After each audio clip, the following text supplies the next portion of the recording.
So, welcome back to another edition. This is the second half of Business Wisdom Wednesdays here at the Greater Washington Urban League. It is a podcast, but it's an experience, and it's an experience that gets you in this room where you're meeting one another. And even in the rain, we had this many people come out.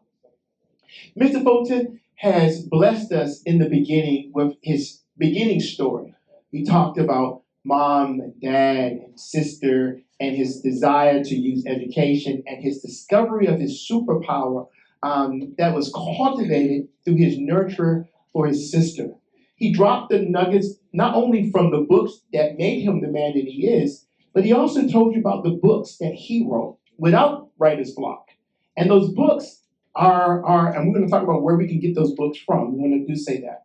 But in the second half, I wanted to just pause for a second for you all to taste some of that good food and for you all to meet one another. Because like he said, and the sister outside said, he learned, because you said it, each one has the ability to teach millions more than that one. And so if you thought those few principles in the beginning, wait till we're about to do now, what we're about to do now. So, brother, what I want to do is you met a few people, right? If you could kind of share just where you are with being in this space, and then that's going to give me an opportunity to get my next questions. But I want you to just feel this love that we have for you. We are really grateful for who you are and for you taking the moment to be here in this space with us. And I just want to ask, how are you feeling, brother? Oh, I'm feeling good. It's always good to be around your people, and especially when you don't have nothing to hide and you're your authentic self. I mean, if somebody come in here ducking and jiving, that's because they doing something they ain't supposed to do. I feel like I'm with family anytime I'm at the Urban League, and then if you're open to it, you can learn from anybody. So I'm relatively accomplished, but people in their own lanes have something to offer, and I've even found you can learn from children sometimes. Yes, sir. But you got to pay attention. I mean, right now we just dropped W.B. Du Bois, Rebel with the Cause last night. So that's got Viola Davis in it, Courtney Vance, Common, Jeffrey Wright, Eddie Glaude Jr., Nicole Hannah-Jones, Henry Louis Gates, David Lettering Lewis, Andrew Young. I mean, it's a who's who of celebrities and academics, and we tell the story of this great scholar, W.B. Du Bois. Right now, we still have our biggest show on Broadway, The Outsider. So when I tell people most times that, they're like, "What did you say, Outsider?" They're expecting me to say like some kind of Boys in the Hood kind of joint, and not this major production with Martin Scorsese and Angelina Jolie as my co-producer. And it does. New York Times did an article maybe 2 months ago now. Said all these shows on Broadway are losing money except for this one. Yeah. And we're the first one to be profitable since 2022. We did. But tell us why first. Don't drop that and then not tell us why. Because see, in let me do my question. And Okay, because we were right there, right? So you heard what he did in Verizon. And he didn't really talk about the ceilings that he crashed. He crashed through and did things in Verizon that people are still benefiting from that direction that you took that company, right? Because that company is still thriving out there in this space, right? So my question is, you went into Hollywood saying that you wasn't going to tell those old woe is me stories. Again, that changed the game because they didn't see you coming. So even with the success of the Broadway play, where most people right now in that live theater are not really making any major funds, what's your secret? What is it that you're doing different that has been repeated and repeated? Yeah, and is working? All 4 of our shows have been number 1. We've been nominated for over 14 Tonys. We've won 4. I mean, I come back to the faith part of it. I feel like because I'm not doing it for the money, I'm not doing it for the fame, I'm doing it for the people and the culture, that people feel the love we put into the productions, and so they keep coming back. So for a Broadway show to be profitable, you've got to have it at probably about 90% seats filled night after night. And so we were one of the first shows this season, and we've been doing it now almost 3 years. We have 102% ticket sales every night. And so we have standing room only. And as long as that keeps happening, you make money. The Tonys help. I used to not really care about the awards too much, but so when we got the 4 Tonys, including Best Musical, it was, I guess, 2024. It was Father's Day, so it was a Sunday, and pre-sales were $1 million Sunday night. And what play was this? The Outside. Okay, the Outside, the same play. After we won the 4 Tonys, especially Best Musical, by Monday the pre-sales had jumped to $6 million. By Friday, $30 million. And we're going on 3. Yeah, so we're in the 3rd year. Yeah. This is a gift that keeps on giving. Okay. So, but what it does is, it allows me to then do some of these other projects, like the Du Bois project. We're basically giving it away because that education is so important. And I'm in a position where, like I said earlier, you realize you have enough. I didn't need the money, but I need more of my people to know who they are. Now, when that show last night came on, it started with Common. And y'all know Common, right? One of the smoothest rappers and all, also artists, right? I'm finding a trend, that is associated, is you are able to pull out of people what they mainly, because I didn't see him as a rapper. I saw him as a well-spoken, he was articulating every piece. I don't know how many times you had to take that shot, but the men that came after him and the women, everybody was on purpose and on point. Yeah. How do you build a successful team to do that, to get people to do more than what they are supposed to be capable of doing? And that's the beauty of humanity. We all are capable of more, all. And just sometimes people haven't had somebody to speak over you, the love, the belief, but we can all point to that grandma, that aunt or uncle, that cousin, that friend, that teacher who said something that stuck with us. And that might have been the only person that told you you was okay or you could do it, and that was enough energy to keep you going through some trials and tribulations. It's like the Bible says, we got the faith of a mustard seed. You ever look at a mustard seed? That's a little teeny seed. It's a tiny seed. You know I'm a chef, so it's a tiny seed. So that's all you need. All you need. All you need. Yeah. And so imagine, 2 gathered in His name, and God is there with us. So we got this room. There's a whole lot of God in this room. Okay. And again, we keep coming back to what makes you believe you can do it. How do you get past the negative and all that? And that's why I say a healthy sense of that I'm enough. And that came from reading those books. One of the brother right here gave me this book that his mom wrote. She was one of the pioneering employees in the post office. And so, I didn't know her story. So I'm looking forward to reading her story. And it's others like that.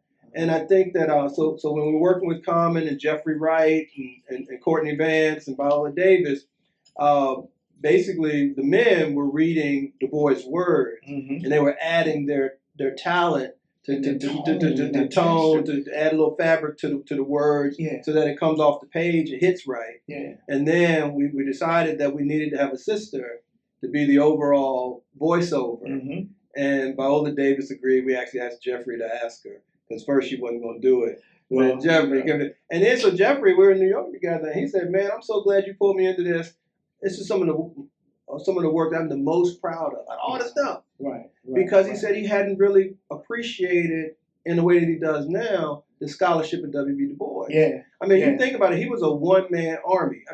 So think about this. For 24 years, that brother wrote 10,000 words a week. Every week for 24 years. And it touched it goes back to that principle. From that crisis, from that ability to tell stories, and him and having the humanity and being able to touch and feel the spirit of women, I can just imagine, because I did not think about the impact of his wife on his life. until you presented it the way you presented it. Mhm. So what I'm asking now, and I'm trying to unpack it because everyone in here has an ability to do, but we double what we do when we team up with the right people.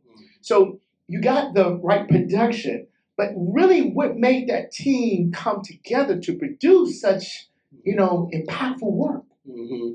Yeah, we had a great director, Emmy winner and Peabody winner, Rita Coburn, and I joined the production team early on as executive producer, and she had done a piece on Maya Angelou and Mary Wright Edelman, so she was ready. Mm-hmm. And then when we landed Dr. David Lettering Lewis to be one of the historical experts. So Dr. Lewis is the only human being alive to have 2 Pulitzers for Volume 1 and Volume 2 of a book about Du Bois.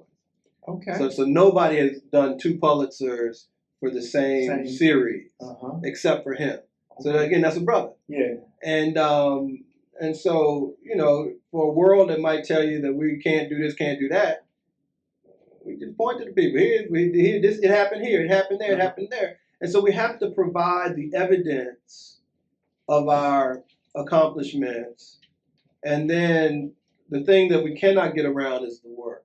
I'm a little concerned about some of the young folk in our generation, and they think that things need to be easy or will be easy. If they're not easy, they might slow down or stop. Right. And they miss their blessing when they do that, because there is a trajectory and a set of steps that you go through. A sister I was talking to earlier, and she was at a law firm, went to Howard, and we were talking about how I'm able to do so many projects across domains. So my books have won National Book Award. Mm-hmm. My Broadway stuff has won Emmy. My movies have won Oscar Michaud Awards and stuff like that. And so it's like, well, how are you having excellence across so many different domains? And then I told her the simple truth is I apply the same strategy across the different fields, and I've become an expert at the strategy. There it is, y'all. So I don't. Okay. So I don't try to become a doctor per se. But if I need to be a doctor, like I had to be for my wife in the hospital, I know how to read. And you talk about that research. And so I did the research. Right. So the people was asking me about the doctor because I was kind of question I was asking. But here's the simple process that I use, and I do it over and over across everything else. You said, BK, let's start a car dealership. I would apply the same thing. Okay. And I got this from Arthur Ashe, from a brother. Okay. I love reading. Start where you are. Use what you have. Do what you can. Wash and repeat. Wash and repeat. Now, start where you are. Start where you are. Use what you have. Do what you can. Okay. That's the secret sauce formula for pretty much achieving whatever you think is yours to do. You're the chairman of 7 companies. Probably a little more now. Okay. And so we started with that family root, and the spirit is in there, right? And we just got finished talking about teaming, right? And you always don't have what you think you need, but you have what you have. And you start there moving forward, right? You can get what you need. You can get what you need. And so when you think about that, I'm going to go back to that team, because a lot of us in here, how many of you all, raise your hand if you're business owners? One of the hardest things I had to do is realize that I can't do it myself.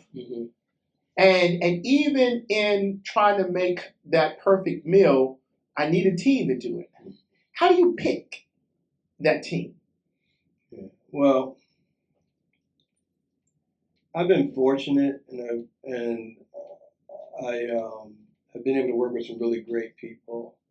When I first created my production company, Soulidifly Productions, I knew business, but I didn't know the show part, or didn't know how well I knew the show part. So, start where you are, use what you have, do what you can. I knew business, so I didn't have to go hire a business person, but I needed some film people.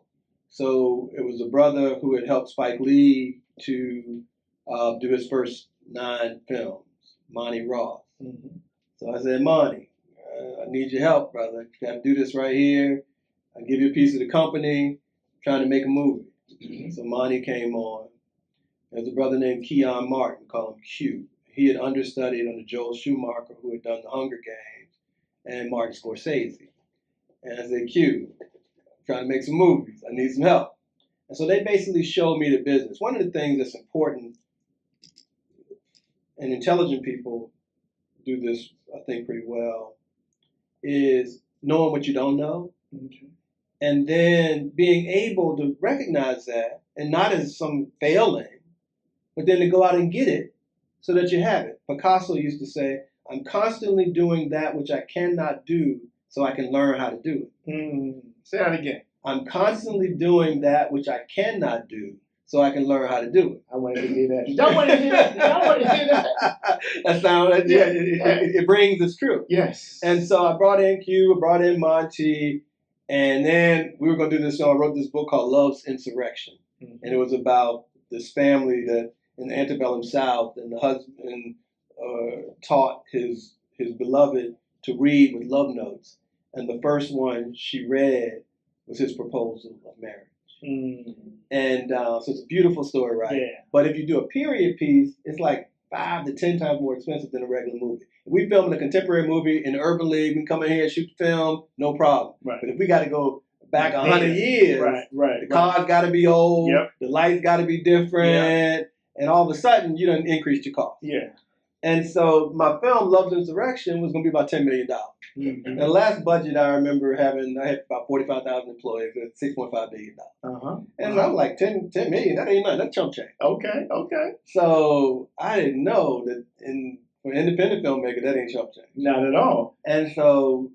And this was your first one, right? The first one. Yeah, that's a lot for the first one. So Monty, we had a production meeting, and Monty said, BK, how many dinners are we away from $10 million? I'm like, brother, we a lot of damn dinners away from $10 million.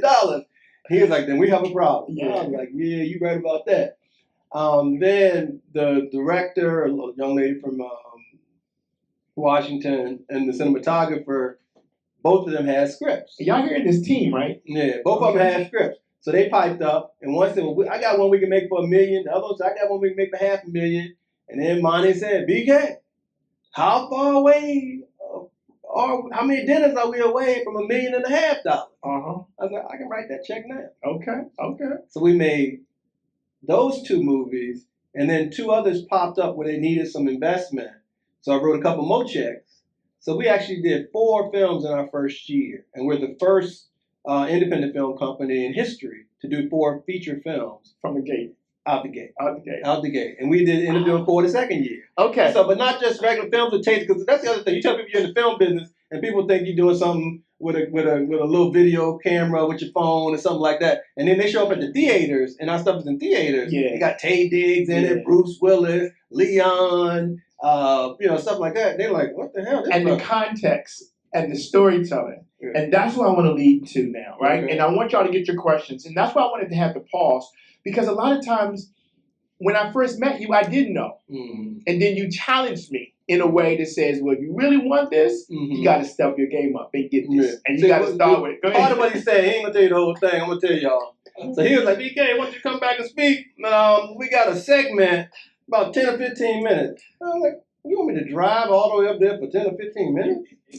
I was like, look, if we're going to do this, let's do it right. And here's why. And I get it. I thought I was being modest because I was just like, if you get me. But he's like, no, young man, no. You're going to do this, do it at this level. Yeah. And sometimes I needed that, right? Because in my respect, I was also being disrespectful because I didn't have the context to realize that I was. That's fair. And then you corrected me, and that elevated me. Because when I started to read about this, brother, I'm like, oh my God, really? And then it also, because I got some more questions for you, and I'm going to ask some questions also. There's more in you. You are doing a lot more. The crazy part, and maybe it's part of the success, I don't feel like I'm doing enough. Oh, really? Well, wait till my next question, y'all, because I got something for them, right?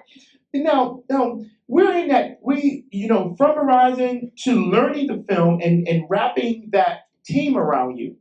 It gets to a point where, I know what you did for me, but how do you get the best out of that group? Because I know you said in some of the things about paying people, but how do you really, because I think that's one of it, but all of us in here as entrepreneurs, we don't get to that point. We have that staff, but how are you getting the best out of that individual?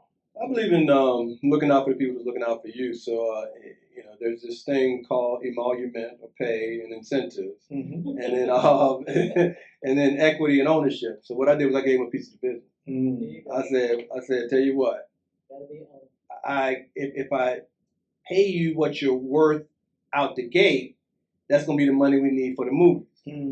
So how about this? I will pay you what I can and give you a piece of the business so that if the business performs, you will do way better than what salary would be for the rest of your life. I mean, the next film we're about to drop. Y'all heard that, right? Yeah, the next film we're about to drop is probably, God willing, performing in the half $1 billion to $1 billion. And so with that kind of performance, and a lot of people get big checks. Everybody's taken care of. Yeah. And so the sacrifice, the work. I mean, these brothers moved into a house.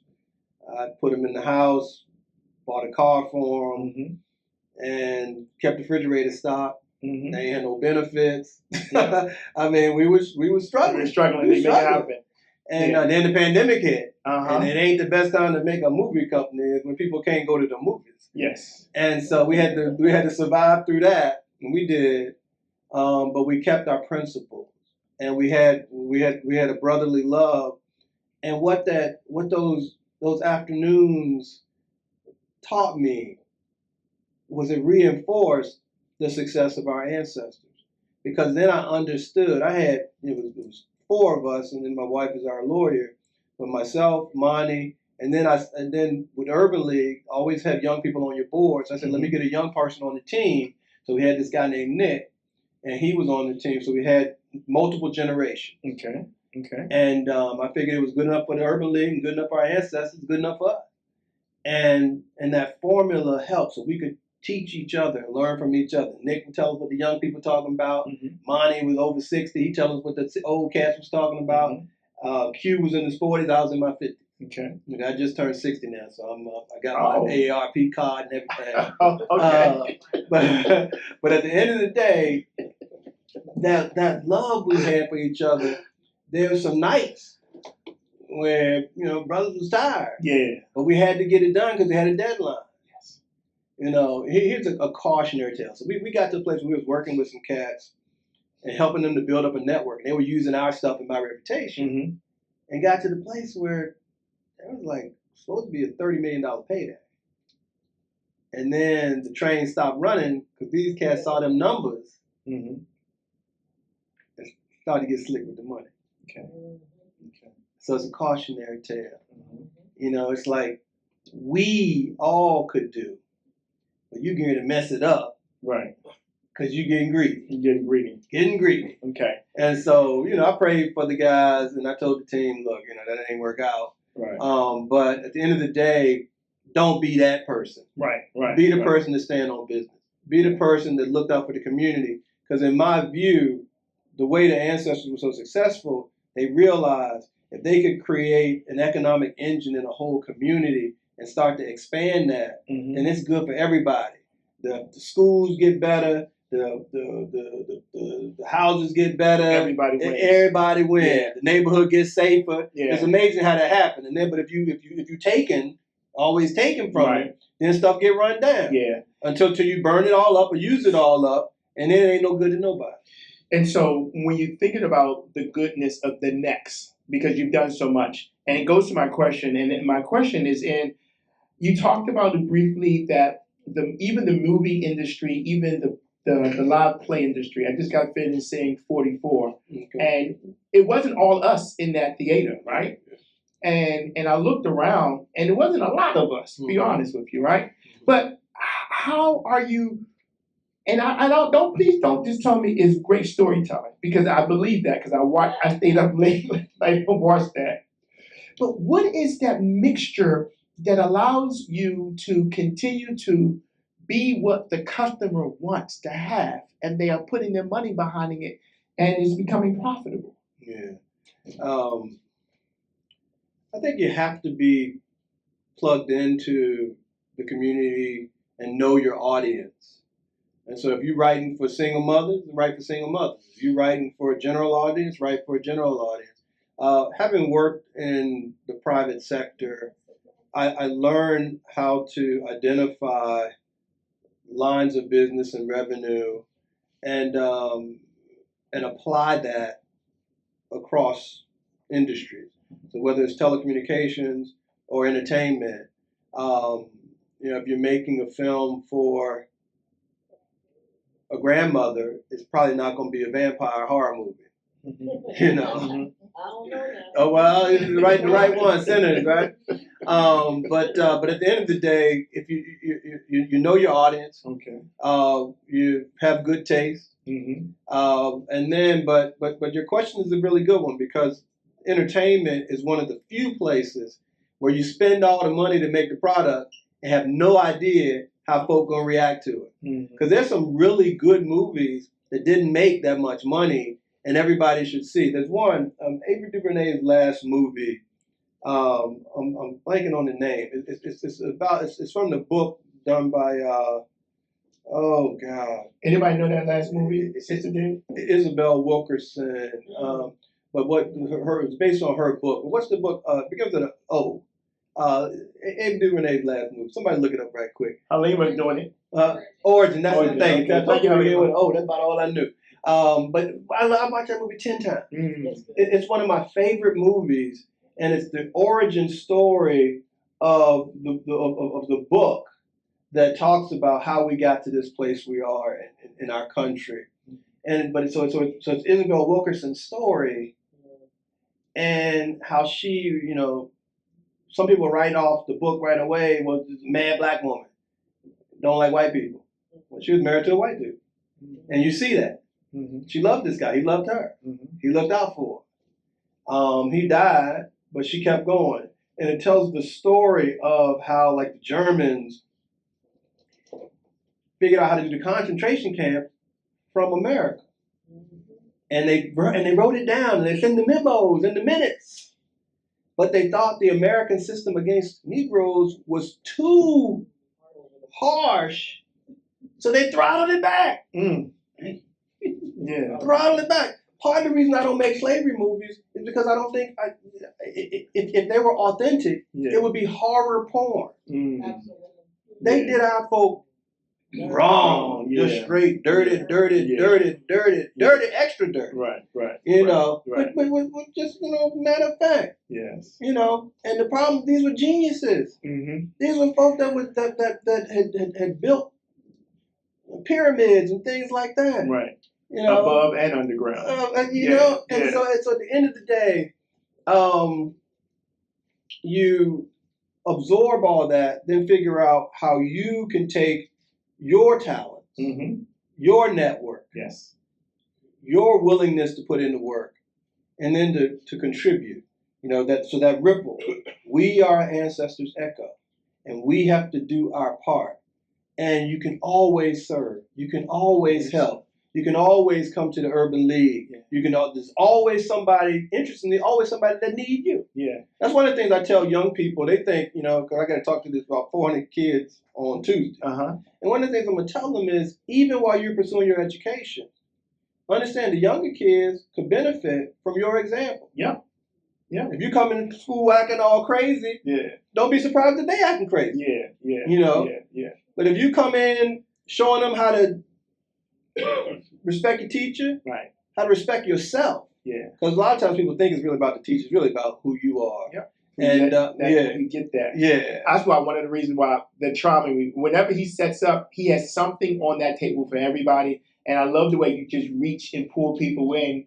And like you you feel spirit, and that spirit goes back to. Mm-hmm. But technology is something that I believe works better with the human touch. Mm-hmm. But how are you, or what can you say about when we talk about team? But how are we using, or how do you use technology in that team dynamic or that business development? How are you woven technology in your next movements? Yeah, we follow mostly a pragmatic approach. So you do what you need to do. Mm-hmm. If I don't need a computer, then I don't use it. You know, if I need one, then I say we need a computer. If we need to have a certain capacity, then that's what we do. But we also trust the network that we build and the people we bring in.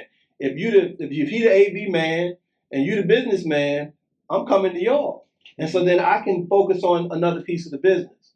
Knowing that if one of y'all is unable to come, unable to step in, then I hopefully you'll share with me so I can learn how to do it and do it enough till you can get back. Yeah. But at the end of the day, you know, one of the beauties about being alive and being human and having so many talented people in our community, you don't have to know how to do everything.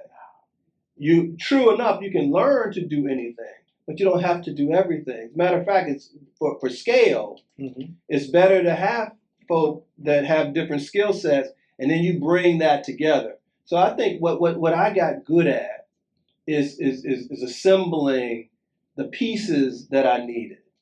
And it turns out, again, it's that same talent applied across different industries. Because I cook in my house. I'm the cook. Okay. I didn't know I could cook, but I knew I could assemble. Got it. So then when I started thinking about food and stuff like that, my wife don't cook. And she pretty and she do all stuff. So I'm like, hey, look, I cook then. You ain't got to cook.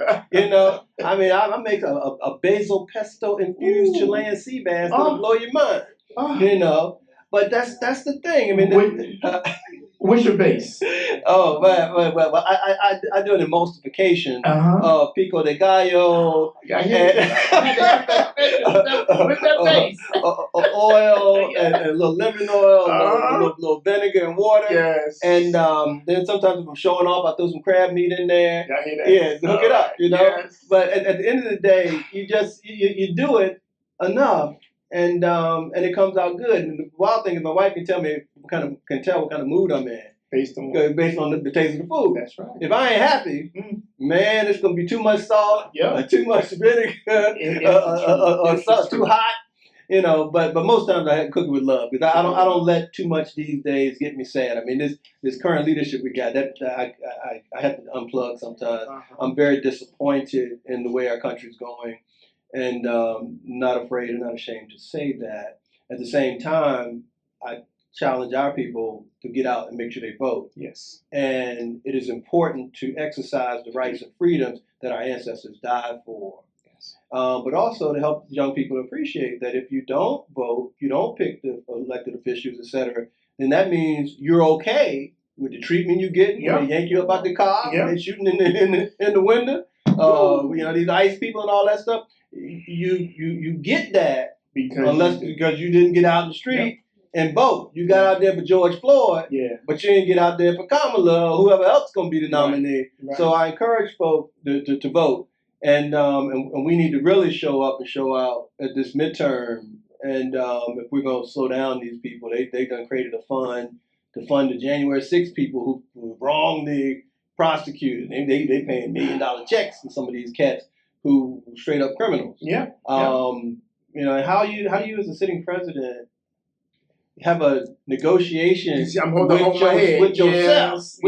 Come on now. You know, but hey, look, we have been through darker days. Yes, we have. And so I'm like Brother Jackson said, keep hope alive. Keep hope. And it is beautiful being here in this kind of environment, sharing, and hopefully, you know, some of the words, resources, approaches to life and business are useful to your audience.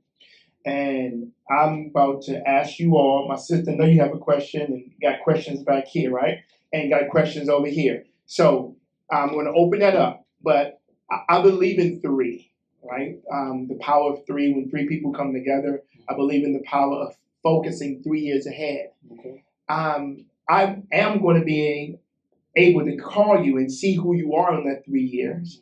But looking at your tomorrow, looking at that 3 years, what should we all be looking at you doing in that 3 year mark? What's next for you? What's your next 3 years? The next big project will be the sequel to the March of the Penguins. That'll be out in Q1 of next year.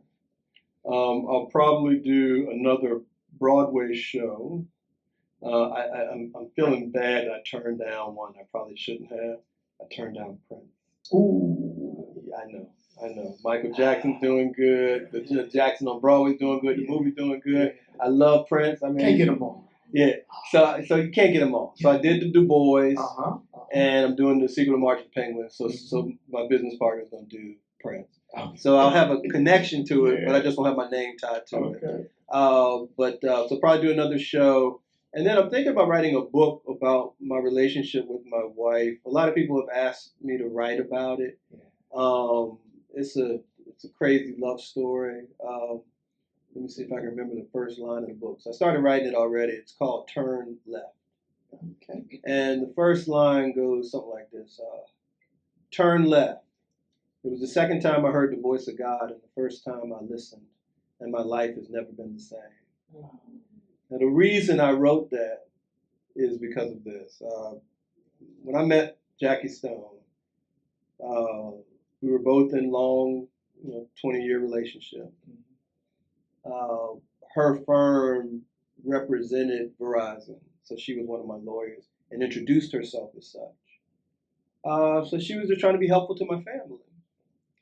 And, she was the second black cheerleader at UVA, so really smart, Harvard Law, beautiful, smart, energetic. I'd always talk to people about I want a cheerleader in my life. Not for the shish boom bar part, but for the part that's right. But for the part that's encouraging, because I do better when somebody's saying that. Go ahead, baby, keep going. And so a cheerleader, that's what my grandmothers were my cheerleaders, and so I wanted that in my life. And so we were gonna meet up one day, and the distance between her office and my house was approximately 19.3 miles. He knows. You said it out loud. So we're approaching each other, and the phone's dropped, and we haven't agreed on the rendezvous point. And I said, that's because she don't have Verizon. And she didn't. And so, but I said, all right, we can get past that. And I said a prayer. I said, God, you know what kind of man I am. I'm feeling things I ain't never felt before for a human being. If it's okay for me to be with her, let me find her. Otherwise, I will go home and try to work it out. And as clear as we're sitting here, I heard turn left. And at the next immediate available left turn, which makes a 7, I turned left. And I saw this head on the inside of a gas station. And I said, that's her. She had gone in to plug in her phone to call me so I wouldn't worry. She didn't find a plug, so she walks out and I'm standing there. She dropped her glasses. I said, don't worry, I'm not stalking you. But we need your father's blessing. She was like, my father ain't gonna talk to nobody dealing with me. I said, he'll talk to me. Here's the funny part. They called him Judge Stone. I didn't know it because he was a judge. I thought it was his nickname. Okay. They had a funeral home business. I thought that was their main business. So I called him up that weekend. Now, she and I ain't never kissed, hugged, nothing. Well, we hugged, but never kissed, nothing. We wasn't boyfriend and girlfriend. Judge Stone, can I come see you about Jackie? My daughter Jackie? Yes, sir. So I go down to the funeral home in Williamsburg, the oldest continuously running minority-owned business in Williamsburg, Whiting's Funeral Home. And I go to see him. And Judge Stone always wear suit and tie. I had on a baseball cap, a sweatsuit, Air Jordans, and a wedding ring.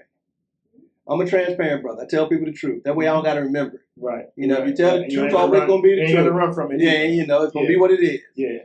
And I said, Judge Stone, your daughter and I have become close enough to think about a future together, and I'd like your blessing. And he looked at me, he was like 81. And he walks around his desk, puts out his hand, and said it would be an honor to see her with a good man. And he married us 2 years later. Wow. Yeah. So Turn Left is built in, is the story of that, and then all the little things. And the subtitle is 777 Incidents of Love. And I'm going to talk about how that left turn was a 7. How there's so many things in our lives. Well, both of us are scientists. Mm-hmm. You know, I studied engineering, architecture, management science, and intellectual property law. Mm-hmm. She did government and law. And so we're both trained to analyze. Yeah. But we never been too big to leave room for God. Mm. And so for me, that How many years? we're in our 12th year. 12. But every time we get a chance we have to consider something, and if one of them adds up to 7, and otherwise they're equal choices, Mm-hmm. we'll pick the one to 7, Mm-hmm. and it tends to work out. You know, and I can't explain it. I mean, I don't want to sit here and tell my you. My sister said she got up here too. She's like, I don't want to tell you the magic and all this kind of stuff, but I will say this: people that leave room for grace, mm-hmm. often the ones experience the most of it. People who leave room for grace. Love it. Now we have some questions because I want you to get to meet my sister also too. My brother, go ahead. I know you have one. Okay, so I'm not exactly sure how I made you phrase this with being as though you aren't direct person-to-person salesman with your business. I more or less wanted to know when it comes to the creation of your brand and then having to monetize it, how is it that you're able to stand firm on either your pricing or to come up with the pricing that you choose to, Yeah, in the movie business and in the Broadway business, a lot of those prices depend on how big the venue is, and so average ticket sales. So Broadway, the venues are fairly large, 1,500 to 2,000 seats. So you might charge whatever, an average of $85 to $100 a ticket. And you see what the market can bear. If nobody's coming, you're going to lower the price to get more people to come in. With your product, what are you selling over there? You sell jewelry. Okay. So one of the best ways I think for you to have repeat sales is once you get a client, you've essentially paid the landing costs for getting them in, and then make sure you have their contact information, their email, and you make them aware of your latest creation, because you've already won their attention and their business. What we're in now is called an attention economy. So the trouble for media makers is there's so many different channels. You got your streaming service, you got TV, you got movie theaters, you got your phone. And so I'm competing with all of that. So I've got to make sure the art is really, really compelling. We made a documentary about the boy, but we had superstars in it because people like superstars. Yeah, me up all night long. We had great historians in it because some people can get past the superstars, but they want to know do you got people like Henry Louis Gates saying it to make sure it's accurate and authentic. And so you have to decide what is it about your craft that makes it special, and then push that and push it with the people that already support you, and then and then use their network, offer a little discount, but you get 10% off your next order if you bring me 5 customers. So all of a sudden you're doing things where, all right, I already got to connect with you. I'm gonna let you know all my new stuff and help me to get a connection with somebody because probably if they're your friend, y'all might have similar attitudes or styles or like that. But whatever the business is, what I'm learning, especially as an independent person, independent company, is that if you're in business, you the marketing is something that you can't sleep. Nope. You got to do it, whether it's radio, TV, purpose. And it's got to be intentional. And then because it's jewelry, it's going to be visual. And so talking about the jewelry is going to hit different than people being able to see it. If you can mess around and get the most famous people to rock it, I'd almost send them a free sample of something nice and have them on social media. Come on, I got my what's your one of your products over there? Tell me the name of one of them. All right, cool. So then you got somebody rocking that.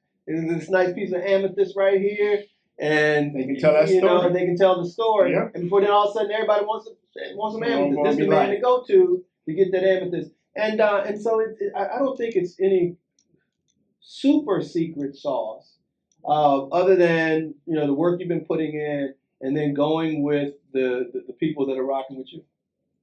Okay. Question. And okay. Yeah, Yeah, sister? Yeah. She been sick. I know. We're gonna get her. We got it. She bossy as I don't know what. I told you. Let's go. But the boss gets to ask a question. Whatever you like. The boss gets to ask a question, and this is about, again, because I'm living this personally. Okay. What are we doing to help our young folks pay for school and get through the process? Mm-hmm. I just took a $60,000 loan Mm-hmm. for my kid who's in Boston Conservatory. That's 1 year, Mm-hmm. right? So, and we know how few. She's got a seat of 200 folks. Yeah. There's 5 black women and 0 black men in her class. Wow. Right? Yeah. Boston Conservatory doesn't give scholarships. Uh-huh. Right? So, in order for them to make it, we're going to have to help them make it. Mm-hmm. So, what can we see out of those of you guys who have created the, or should I say, expanded the black cinema sector? What can we see out of you guys in terms of bringing on our young people? Yeah. Well, I mean, young people are our future, clearly, and so we need them to be in our shows. We need to engage them to make sure we're producing art that appeals to their interest and taste. I thought you were going to ask a question around what we could do to get some money. And that's Sister Caroline. She's gonna come up there and tell you about that one. After the fact. Oh, okay. I don't want to do that on camera. Okay, I understand. Well, yeah, so because I think the numbers are needed. I mean, what I do is I serve on a couple of boards. One is the Joan Trump Paramore Holland Foundation, and we give scholarships to kids at HBCUs. And so part of what we do is we make movies about voting, about Medgar Evers. We just dropped one about Emmett Till. And then the proceeds from that go to fund activities where we give scholarships to kids at HBCU. So it turns out, I think, I forgot the statistic, it's like 50% to 70% of students who are about to drop out of an HBCU are $500 to $1,000 short on paying for something that would keep them enrolled. Yeah. And so basically what we try to do is bridge that gap for now. I also created a scholarship at Norfolk State and one at Virginia Tech. And I think, each person should do what they can there. And then we always bring in interns for our business because I think it's important to give young people exposure and also to set high expectations. We had to fire my son because he got in and thought because his dad founded the company that he was going to go easy and have to be able to do stuff all sloppy and whatnot. I was like, I'm expecting more from you. And so you got to go. But Daddy, I'm your son. Exactly. So you should be looking out for my stuff. You got me out here in the streets looking all raggedy with this misspelling and this and that. I got it. And Sister Caroline, I'm gonna get you right next. I got one question because she's devoted so many hours in making sure that the young people know that with this power of AI, they can find those scholarships you're talking about. And we want to make sure you all stay because y'all want to hear this because this is going to be something that the urban leaders want to make sure that the young people and the parents have access to. So my sister, you had a question. Okay, yes. I wanted to ask about, you stated that slavery movies is something that you particularly like because of the perspective that it's spoken from normally. I was just having a conversation about the critical race theory. Have you ever thought maybe having doing a documentary or a movie from that perspective, from how it's not about individual racism, but about systemic racism? Or maybe even focusing on like one of those brutal laws like the Jim Crow law and how was that able to even come to fruition? So if you get a chance to watch Rebel with the Cause, W.E.B. Du Bois, Rebel with the Cause, you'll see that we touch on some of those issues, but we don't center them because ironically, a lot of people have done that in various ways. So here's why I don't tend to do films about enslavement. You ever been driving down the street and it's an accident, it's a divided highway, there's an accident on one side of the road, and the side you're on is all bottlenecked, and you're like, ain't no accident over here. But everybody's looking over there, trying to see a dead body, a fire, a head rolling, something, and it's titillating. And so the same thing happens in cinema, is that the stories of pain and horror and crazy things happening is titillating. It's intriguing. That's why I like the news isn't the good news. It's all the bad stuff happening, because people are trained to look for that and watch for that. And so, but what I realized was, if you think about the universe of film, so from like 1915, Birth of a Nation, to how we responded and everything that's been since, the fabric of filmmaking that focus on our community tends to be enslavement, pathology, pain. It's like a shag rug. Books too. But then when you think about our accomplishments, Thomas Jennings, W.B. Du Bois, B.C. Franklin, it's almost bare floor. Almost bare floor. The brother I told you about, William Simmons, wrote a 1,300-page book. And most of those cats, none of us have ever heard of. I didn't hear about it until I was 50-something. And so the reason that I don't spend a lot of time messing around with the stuff that we already have is because I personally think it becomes an unintentional contribution, an unwitting contribution to our own demise. Because if I don't tell the little babies about these kind of people that have done all this work, they're going to hear about slavery. They're going to hear about Jim Crow. They're going to hear about the when we messed up. Yeah. But if we don't tell them when we were great and how great we are, how will they know? The biggest theft, in my view, in terms of the biggest offense, wasn't even the enslavement of our ancestors, in my view. It was disconnecting us with our history, homeland, and heritage. To our own truth. So that we can't even rely on the truth of who we are to propel us to go forward. And we need that truth more than ever before. And you are a living proof of that truth. Brother BK Fulton, thank you so much for your continuous work on purpose. And may the Spirit continue to fill you and your family so that you can be the living example of what's possible for all of us. Thank you, brother. Thank you so much. I appreciate it. Can y'all give him a hand, please?